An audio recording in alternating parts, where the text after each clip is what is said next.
My name's Kyle Porter. I'm an elder here at Mosaic Church, and another Monday. Feels a little like Groundhog's Day. You know, every day is feeling the same. I'm sure for everybody who's watching this and just kind of experiencing this pandemic together. I'm here again with Kyle Worley, our lead pastor and teaching pastor, and then we got Max Diener, who we had Antonia Bastian on last week. She wears a lot of hats. Max wears I think as many hats, if not maybe more. They combined, they have a lot of hats that they're wearing. So Max, first of all, just how are you doing? How's everything going in your home and with your family right now? Yeah, I'll give you the honest answer, Kyle. It's going okay. We are surviving, and that is as high of an endorsement as I can really give it. It's been a weird season for us. So we were scheduled to list our home on the market the day shelter-in-place orders were given. And so we had literally staged our home, and then it was like, hey, with 2 kids under the age of 3, keep that home staged for the next however long until you are allowed to sell this thing.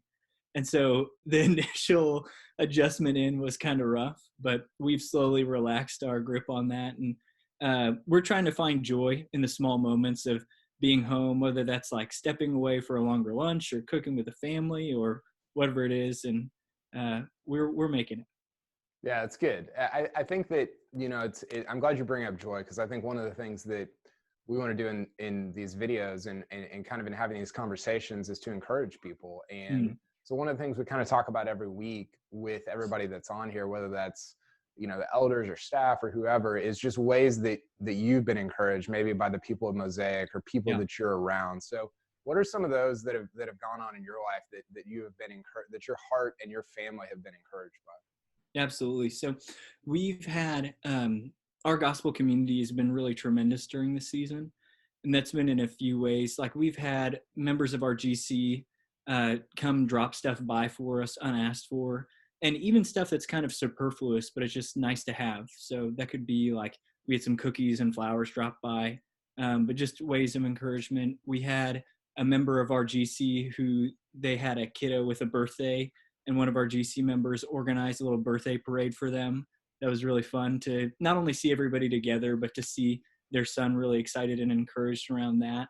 And then I've seen a lot of intentionality with how people are connecting with one another and reaching out. And this may seem small, but even in seeing people remember and respond to and follow up on prayer requests, I feel like it's such an easy refrain to say, oh, I'll be praying for you in that. But to see, like, we have a Slack channel we keep in our GC, and to see people's consistent follow-up with prayer requests and, hey, I've been praying, how's this going? I think people have been really intentional in the midst of that. So I've been really encouraged to see the body come together in the midst of being separated. That's awesome. Kyle, is there anything over the last, I know you and I talked at this time last week, but has there been anything over the last week, kind of in the wake of Easter, the post-Easter stuff, has there been anything that has encouraged your heart, just stuff that you've seen? Yeah, I think, one of the things that our kind of new setup has allowed us to be able to do has been able to kind of, I don't know, send out the content of our services in a more accessible format. And so it's been really cool to hear about somebody saying, hey, I took the sermon or I took the worship service video and I shared it with a neighbor. Like Jeff Gideon posted a story in the Facebook group that was really encouraging about some neighbors they've been loving on and encouraging, and the ability to just be able to share that's different. I mean, those folks may never have come to a Mosaic service, but they were able to share and to hear the good news. And so that kind of stuff, our people's willingness to share even just small things like a worship service with others has been really encouraging to me. I think another thing that's been incredibly encouraging to me has been just watching our people come up with new and inventive ways to try to love and care for one another. And I think that's been a really sweet joy as well for me. So. Yeah, I think, for me, it's been funny because everybody you talk to in and around Mosaic, I think the common thread is just lamenting not being able to be together on Sundays. And that sounds like a weird thing to be encouraged by, but I think the encouragement part comes in when you think about what that future will be like, and also just the fact that I think it points to the fact that we were made for community and for being around one another. And so though there's like some sorrow around that right now, it does encourage me that it feels like we're on the right track with that more broadly, like when you talk about the bigger picture. Now, Max there's a lot of bike riders at our church, a lot of people that either ride their bikes to church or you kind of see biking around Richardson. Max is the leader of the Peloton, and he kind of heads that up. He's got like 8 different bikes that he's either riding or working on or whatever. And one of these working on these bikes, Max, led to a story that kind of happened to you over the last few weeks. Will you explain that and just kind of talk about why that's been encouraging? Totally. So there's a joke in the biking community that you own N+1 bikes. It's N is the number of bikes you have, but you always want one more. So I'm building a bike. I just love that the biking community has its own jokes. Oh yeah. I mean, we've got to have something because we don't have much else. Well, I'm sure the biking community is wheels off. Yeah. Oh man. Oh yeah. Okay. Let's edit that. We need to turn the record off. So we also, one thing we do right now is I every afternoon at 4 p.m. I take the kids in the bike trailer and I like really slowly cruise by all of our GC's houses, hoping somebody will be in their front yard so we can say hi. Just try to break it. But I'm working on this bike right now, and so I was posting in a forum trying to solicit some advice for fixing this bike up. And I saw a guy in there who had posted a picture of one of his bikes next to a Richardson landmark. And so I just shot him a message. I was like, hey, this is going to be really creepy, but it looks like you live in Richardson, or at least you were biking through there. And so we started to chat a little bit, and turns out that he lives at Coit, Arapahoe, so really close. But he's an older guy. He's in his 70s. He's been a believer for about 50 years. But after I reached out, I started to recognize he has texted me basically every day for the past 3 weeks since we started this correspondence. And he's just a lonely guy.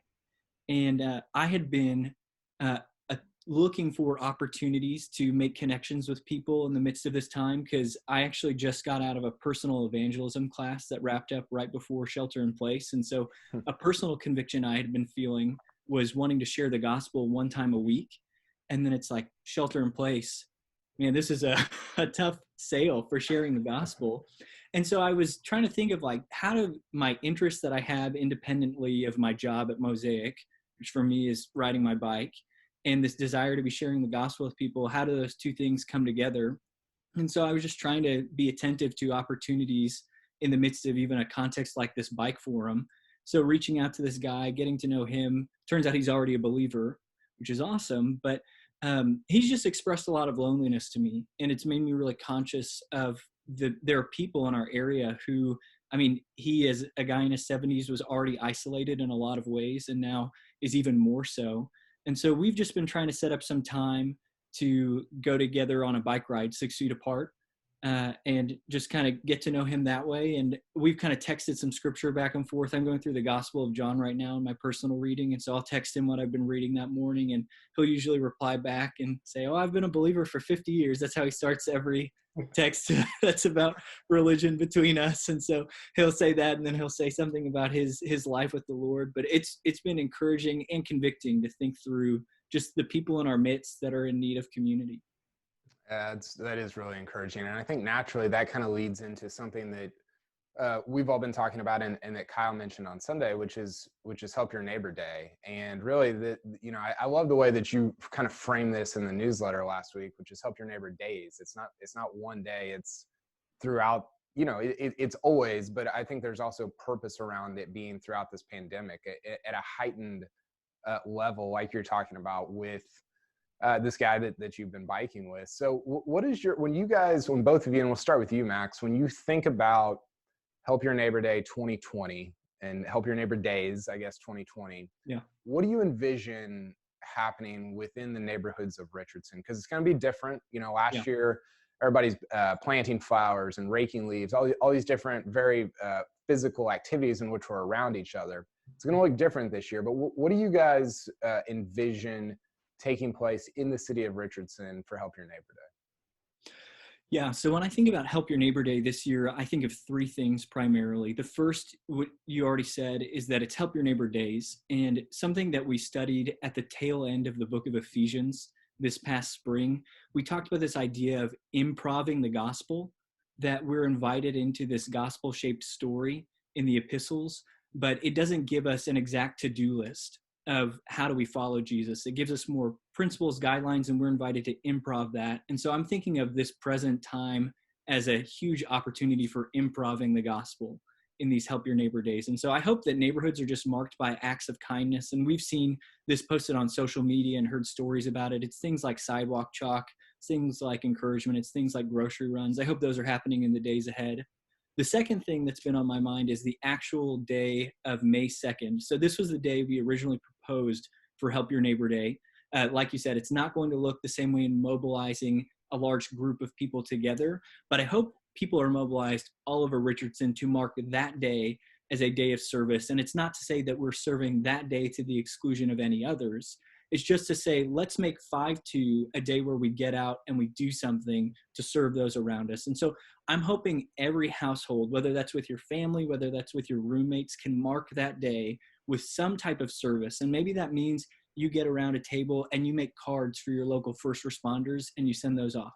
Maybe it means you do go plant flowers in a neighbor's bed at a social distance. Maybe it means there's something that's more contextual to your neighborhood and the needs that are before you. One way I've been really encouraged is I've talked to a couple of our folks who led projects for Help Your Neighbor Day last year.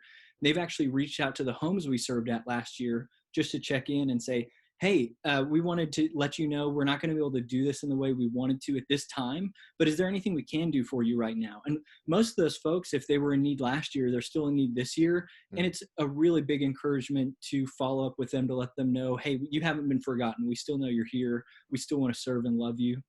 The last thing I'll say really briefly is we still do hope for a full Help Your Neighbor Day later this fall, a way where we will see everybody out in a group.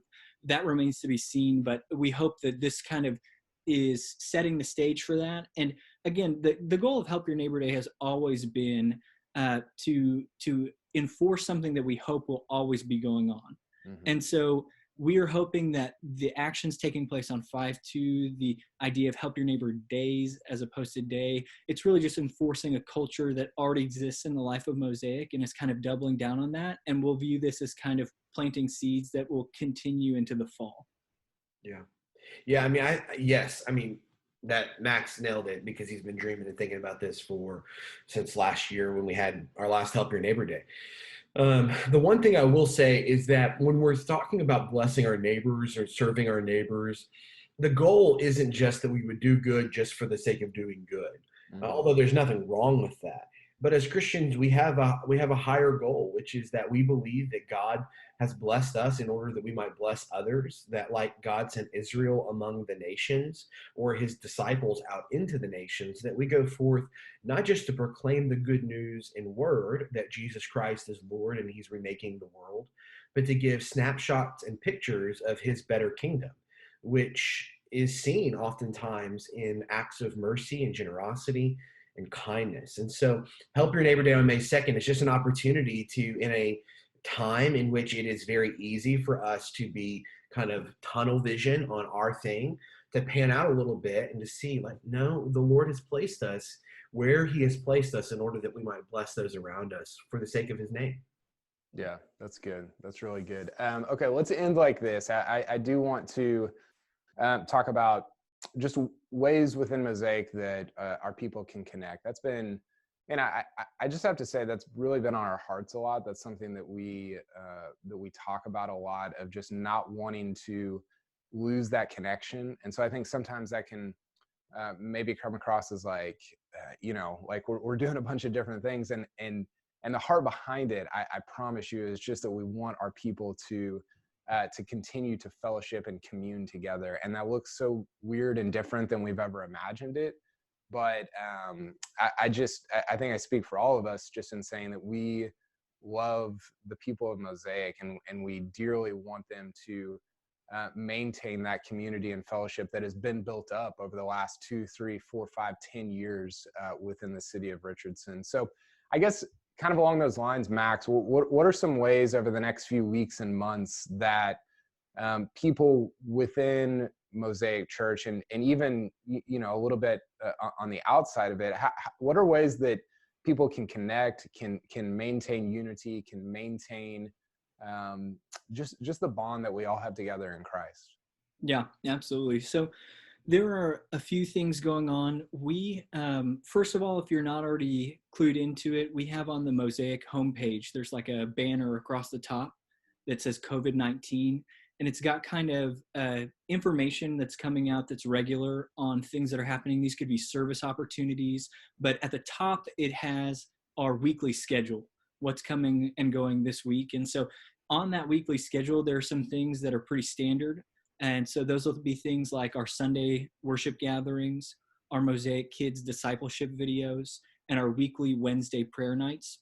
Those are hard and fast opportunities for you to be continually involved in the life of Mosaic. And we think they represent some really quality opportunities. I just want to make a plug, especially for the Wednesday night prayer night. If I'm being honest, I always dread going into Zoom prayer calls because there's like, prayer can be awkward enough, and then you add a Zoom component, and it's just like, oh, we're going to be in dead silence here. But I've left every one of them encouraged. Every one of them encouraged both by the Spirit's moving within me and just being gathered together with brothers and sisters approaching God in the midst of a difficult season. And so would really point you to those. Outside of that, you can, on that same COVID page, or Kyle's been doing this in the sermons on Sunday, but if you text Mosaic Connect, all one word, to 97000, 97,000, that will prompt you to fill out a form to let us know you're interested in connecting, or there's a similar connection thing on the website. We would love to help you connect into other opportunities that are going on as they arise, because we recognize maybe Wednesday nights don't work for you for the prayer call. So we have some other things that are happening on an ongoing ad hoc basis. Some of those would be like training. So Kyle had a call with Rebecca McLaughlin where he kind of walked through some material with her on confronting Christianity. And that's actually been recorded and posted now to our Facebook, which is awesome. He's got another one coming up tomorrow, or I'm sorry, not tomorrow, Thursday night of this week, on how do I discern the voice of God, or how do I listen to the voice of God. So we'll continue to have training opportunities like that coming up. In addition to those, as we look a little bit further out, we have the women's retreat coming up, which thankfully I'm not affiliated with. So that'll be Antonia running point with that, and she's going to do a phenomenal job.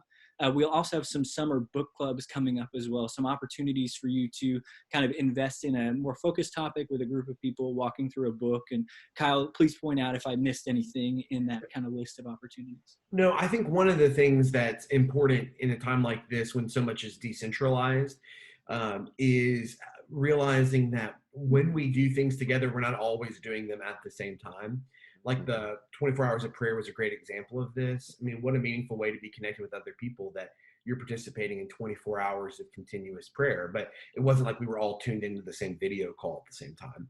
I would say if you haven't picked up a CBR, which is like a Bible reading journal that we use, and one of the ways, every time I pick up the Bible reading journal and I do my entry for that day, I think to myself, wow, there are dozens, if not hundreds of people across Mosaic that are doing the same thing today. And it's a way of us being connected together. And I give thanks for that and try to remember that. And so I think those are ways. If you are a member in the life of Mosaic and you feel like, man, I'm really struggling to stay involved here, please reach out to one of the elders, one of the pastors. We would love to talk with you, pray with you, and then help steer you in the right direction.